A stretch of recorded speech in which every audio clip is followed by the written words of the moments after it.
నమస్తే. కందుకూరు సంఘటన కూటమి ప్రభుత్వాన్ని కలవరపాటుకు గురి చేసిందా? ఎందుకంటే ఆలస్యంగా రియాక్ట్ అవడం, దాని మీద కాపు సంఘాలన్నీ కూడా తీవ్రమైన ఆగ్రహం వ్యక్తం చేసిన తర్వాత కానీ కదలిక లేకపోవటం. ఎందుకని ఈ మందగమనం? హోంశాఖలో ఒక నిర్లిప్తత వచ్చిందా?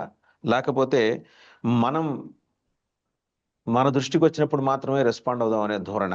ఏదైతేనే మొత్తానికి ఏంటంటే 23% ఉన్న కాపు సమాజాన్ని దిగ్భ్రమకు గురి చేసిన ఈ కందుకూరు సంఘటన తర్వాత కాపు సమాజంలో వస్తున్న పరిణామాలు, మార్పుల మీద సమగ్రంగా వివరించడానికి, విశ్లేషించడానికి మనతో ఉన్నారు ఆంధ్రప్రదేశ్ రాష్ట్ర కాపు జేఏసీ నేత చందు జనార్దన్ గారు. నమస్తే జనార్దన్ గారు. నమస్తే వాసుదేవ్. జనార్దన్ అందరికీ గారు, కందుకూరు నమస్కారం. సంఘటన తర్వాత ఎందుకంటే అంత స్లోగా రియాక్ట్ అయింది గవర్నమెంట్? సరే, హడావుడిగా హోమ్ మినిస్టర్ గారు వెళ్ళారు, పరామర్శించారు. పరామర్శించి మొత్తానికి ఏంటంటే ఆ కుటుంబం మొత్తానికి ఒక 10 ఎకరాలు వితరణ ప్రకటించి ప్రభుత్వం తరఫున ఒక 23 లక్షల రూపాయల ఆర్థిక సహాయం, అందులో కూడా 10 లక్షల రూపాయలు కేవలం ఫిక్స్డ్ డిపాజిట్లు పిల్లల పేరుతోటి. Are you convinced with the ఈ రిలీఫ్ మెషర్స్ అండి జనార్దన్ గారు?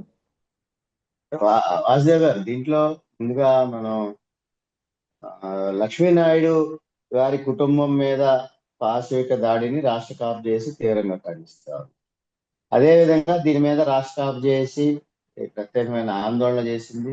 దానికి సంబంధించి ఆ గ్రామంలో మొదటిగా వెళ్ళి వాళ్ళందరితో, గ్రామ పెద్దలతో వాళ్ళందరితో మాట్లాడటం, బాధిత కుటుంబంతో 2 గంటల దాకా భేటీ అవ్వటం, స్థానిక జర్నలిస్ట్ మిత్రులతోటి, కందుకూరు నియోజకవర్గ జర్నలిస్ట్ మిత్రులతోటి, పోలీస్ యంత్రాంగంతో వీటన్నిటిని నిశ్చితంగా పరిశీలించి అసలు దాంట్లో ఆ కేసులో ఆ కుటుంబానికి ఏం కావాలి, ఏం మిస్ అవుతున్నాం అనే దాంట్లో 5 ప్రధానమైన డిమాండ్తో రాష్ట్ర ప్రభుత్వానికి, సమాజానికి, బాహ్య ప్రపంచ సంఘాలకు కూడా రాష్ట్ర ఆఫ్ చేసి 5 డిమాండ్లు పెట్టి, ఇందులో ప్రధానంగా ఆ లక్ష్మీనాయుడు గారి కుటుంబానికి రక్షణ కావాలని, లక్ష్మీనాయుడు గారి కుటుంబానికి రాష్ట్ర ప్రభుత్వం ఆదుకోవాలని, ఇదే విధంగా లక్ష్మీనాయుడు గారిని హత్య చేయడానికి ఏదైతే ఆ గ్రామంలో ఆ హత్య నేరం మీద అరెస్ట్ కాబడ్డాడో దానికి సంబంధించి అతనికి ఆర్థిక సహాయం కానీ, లేదంటే మద్దతు కానీ, తప్పనిసరిగా హత్య చేయాలని ప్రోత్సహించిన వారు కానీ, వీళ్ళు ఎవరనేది రాష్ట్ర ప్రభుత్వం ప్రత్యేక విచారణ జరిపించి నిగ్గు తేల్చి కుట్రదారులను అరెస్ట్ చేయాలని,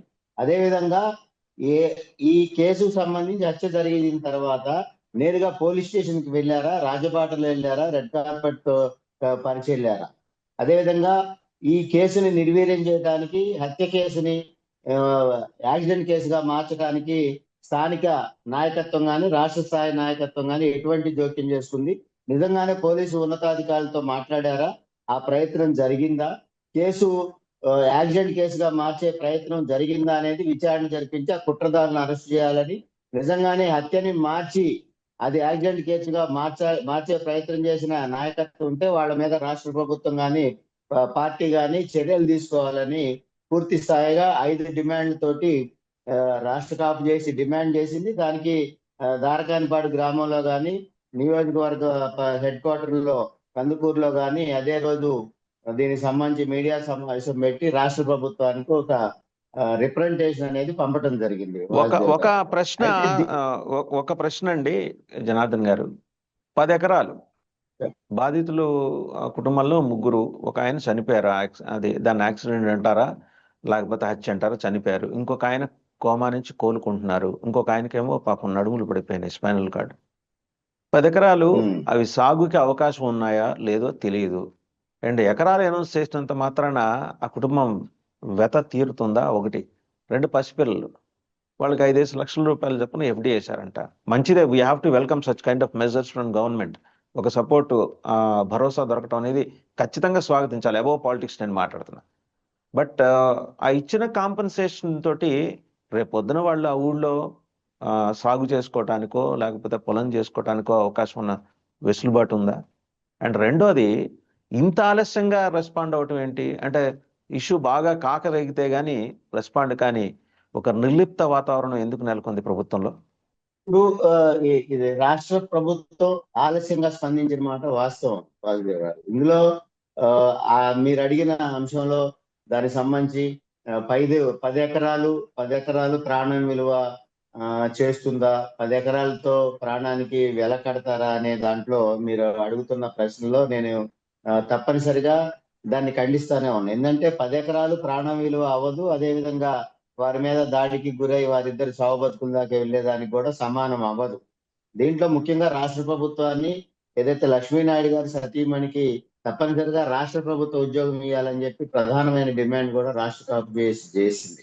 అయితే ఈ ఏదైతే రాష్ట్ర ప్రభుత్వం సహాయం చేస్తుందో దానికి కేసుకి సంబంధం లేదు. వాసుదేవ్ గారు ఏదైతే కేసు అత్యాయత్నం కానీ హత్య కానీ రెండు. నేను అది క్లారిఫై చేశానండి. అబౌవ్ పాలిటిక్స్ నేను I welcomed the measure from the government అని ముందరే చెప్పాను నేను. పాలిటిక్స్ కి అతీతంగా ప్రభుత్వం చేస్తున్న సంక్షేమ దాన్ని నేను వెల్కమ్ చేశాను. నేను ముందరే వెల్కమ్ చేశాను. అదే వాసు గారు మీరు చేసిన అది రాష్ట్ర ప్రభుత్వం ప్రకటించగానే మేము చేసిన రాష్ట్ర కాంగ్రెస్ స్వాగతించిన తప్పనిసరిగా రాష్ట్ర ప్రభుత్వ నిర్ణయాన్ని పెద్దలు ముఖ్యమంత్రి చంద్రబాబు నాయుడు గారిని తీసుకున్న నిర్ణయాన్ని ఆ కుటుంబాన్ని ఆదుకోవటం కోసం వారికి ఏదైతే ముగ్గురికి 2 ఎకరాలు అదేవిధంగా వారి సోదరుడికి 4 ఎకరాలు ఇచ్చిన నేపథ్యం ఉంది.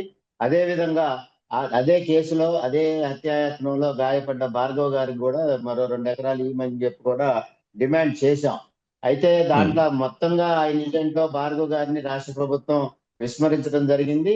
ఆ భార్గవ్ గారికి తప్పనిసరిగా భూమి ఇచ్చి ఆదుకోవాలని, అదేవిధంగా లక్ష్మీనాయుడు గారి సతీమణి సుజాత గారికి కూడా రాష్ట్ర ప్రభుత్వం ఉద్యోగం చేయాలని కూడా రాష్ట్ర కాపు చేసి ఇప్పటికి కూడా డిమాండ్ చేస్తా ఉంది. అయితే రాష్ట్ర ప్రభుత్వ నిర్ణయాన్ని స్వాగతిస్తా ఉన్నాం.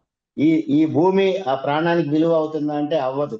ఎందుకంటే తప్పనిసరిగా రాష్ట్ర ప్రభుత్వం కానీ కేంద్ర ప్రభుత్వం కానీ దేశంలో రాష్ట్రంలో జరిగే విపత్కర పరిస్థితుల్లో విపత్తుల్లో ఆయా సంఘటనలో ఆ కుటుంబాలను కానీ ఆ ప్రాంతాలను కానీ ఆదుకునే బాధ్యత ప్రభుత్వాలకు ఉంటది. ఈ నేపథ్యంలోనే రాష్ట్ర కాపు చేసి ఉద్యమం చేసిన వివిధ సంఘాలు మద్దతు తెలిపి ఉద్యమాలు కొనసాగించిన వివిధ రాజకీయ పక్షాలు ప్రతిపక్ష పార్టీ వైసీపీ కానీ ఇతర రాజకీయ పార్టీలు రామచంద్ర యాదవ్ గారు కానీ వైసీపీ పక్షాన తోట త్రిమూర్తులు గారు అదేవిధంగా వంగవీటి నరేంద్ర గారు మద్దతు తెలపటాన్ని అదేవిధంగా దీనికి సంబంధించిన అంశంలో వివిధ సంఘ నాయకులు స్వర్గీయ వంగవీటి మోహన్ రంగ గారు తనయుడు రాధా గారు దానికి సంబంధించి పరామర్శించారు. అదేవిధంగా బుల్లెట్ ధర్మ గారు పరామర్శించారు. దీన్ని మొదటిగా నసరావుపేట నాయకులు ఏలూరు ప్రసాద్ గారు దీని మీద తెర మీద తీసుకొచ్చే నేపథ్యం ఉంది. దాని ద్వారా రాష్ట్ర కాపు చేసి దీంట్లో ఎంటర్ అయ్యి దీనికి టేకప్ చేసిన సందర్భం ఉంది. అదేవిధంగా కృష్ణమోహన్ గారి ఆమని సోములు గారు కానీ దాసరాము గారు కానీ ఈ విధానమైన నాయకత్వంలో ఈశ్వర్ గారు కానీ అదేవిధంగా రెడ్డి శేఖర్ గారు కానీ అమ్మ శ్రీనివాస్ గారు కానీ వీళ్ళంతా కూడా పూర్తి స్థాయిగా మద్దతు తెలపటం ఆందోళనలో పాల్గొనడం సంఘాలు ఈ రోజుకి ఆ కుటుంబానికి మద్దతు తెలిపేందుకు ముందుకు పోతా ఉన్నాయి. మీరు చెప్పారు చైతన్యం వచ్చిన నేపథ్యం ఉందా లేకపోతే సామాజిక అంశాలు పూర్తి స్థాయి మద్దతు కొనసాగుతుందా అంటే తప్పనిసరిగా రాష్ట్రంలో 25% ఉన్న బలిజ కాపు వర్గాల మీద దాడులు కొనసాగుతా ఉన్నాయి, నేటికి కొనసాగుతా ఉన్నాయి. అందులో లక్ష్మీనాయుడు గారి హత్య అనేది ఒక ఎగ్జాంపుల్ మాత్రమే. మీరు మొత్తంగా రాష్ట్రంలో తీసుకుంటే ఇటువంటి ఉదంతాలు బలిజ కాపు వర్గాల మీద అక్కడ శ్రీకాకుళం నుంచి ఇటువైపు దాకా మొత్తంగా రాయలసీమ ప్రాంతంగా తీసుకుంటే రోజు ఇటువంటి సంఘటనలు అనేకం ఉన్నాయి. ఇది వెలుగులోకి తెచ్చిన అంశం, వెలుగులోకి వచ్చిన అంశం కాబట్టి రాష్ట్ర ప్రభుత్వం దీనికి సంబంధించిన అంశంలో ఒక విపత్తుగా రైట్ అండి జనార్దన్ గారు.